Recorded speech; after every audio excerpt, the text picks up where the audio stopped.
Hello and welcome to this week's Battle of the Ports and Nintendo's 1984 arcade hit, Super Punch-Out!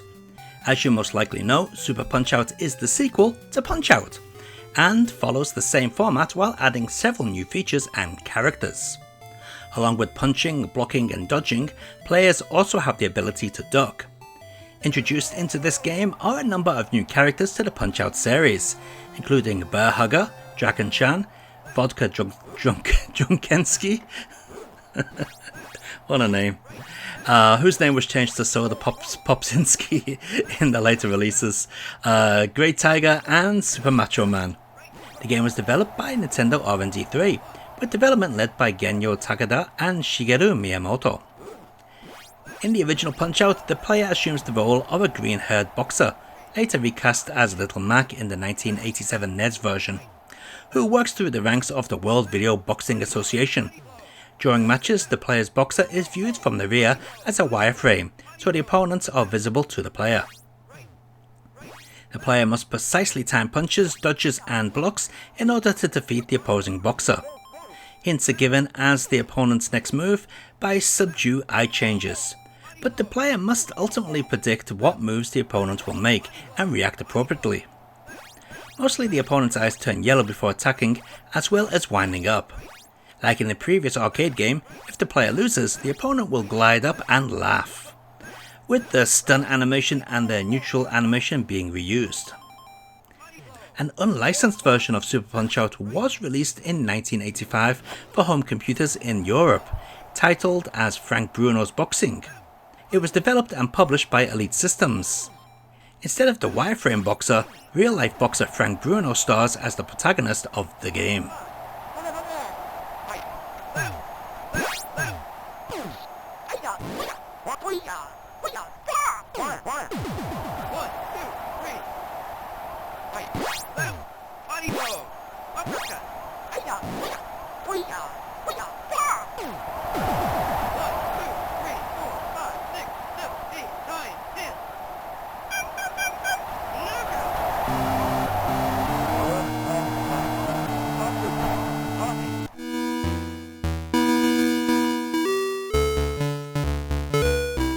As mentioned earlier, the home computer ports were all renamed to Frank Bruno's Boxing.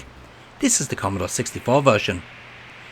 Only the first three opponents of the original game, Burger, Dragon-chan and Vodka Drunkensky, were retained, albeit with the names changed to Canadian Crusher, Fee Long Chop and Andrei Prunchendov, respectively. The rest of the original cast were replaced with 5 new created boxes, each representing stereotypical versions of various parts of the world. Frank Bruno's Boxing also retains the KO meter mechanic, allowing for more powerful punches to be thrown when the bar is filled. It's amazing Elite never got sued for this release. Not only is the core game an unlicensed copy, but also features a remake of Trans X Living on Video for the loading music.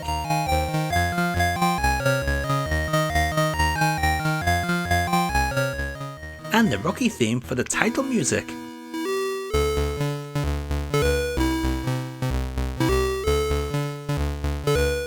Holy shit, isn't anything original in this game? Actually, the controls seem to be original.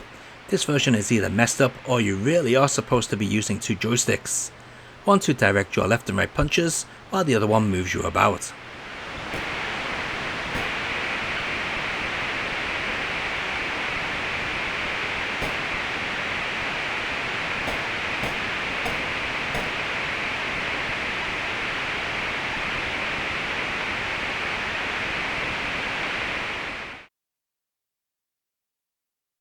How on earth did this shit manage to be the 6th best-selling home video game of 1985 in the UK? It's awful! The controls on the ZX Spectrum port, just like the C64 version, are unresponsive, and let's be honest now, very poorly implemented.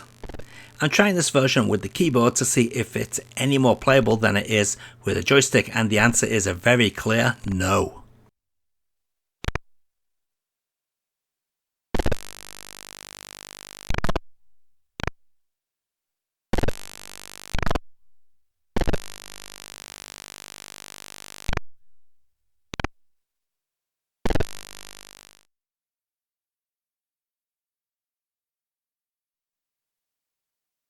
The Amstrad CPC version, as to be expected from Elite, is the exact same crap that is found on the ZX Spectrum. Completely unplayable.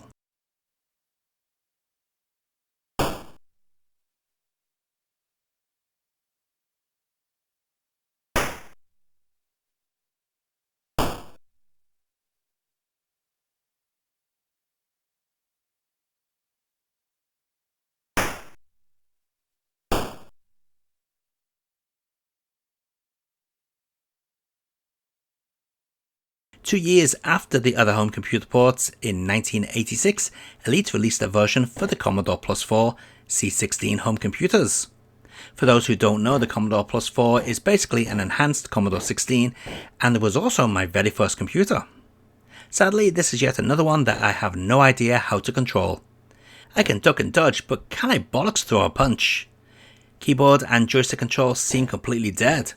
Still, it's nice to see a Commodore Plus 4 release look better than the ZX Spectrum and Amstrad versions.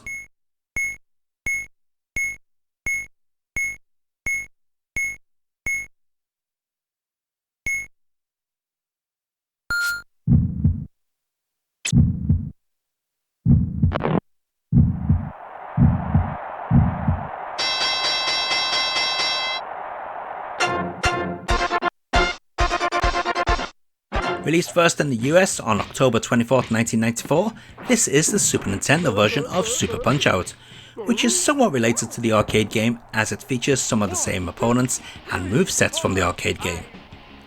The main character is now translucent rather than a wireframe as seen in the original arcade, plus there's a variety of game modes including a hidden 2-player mode that wasn't discovered until 2022, believe it or not.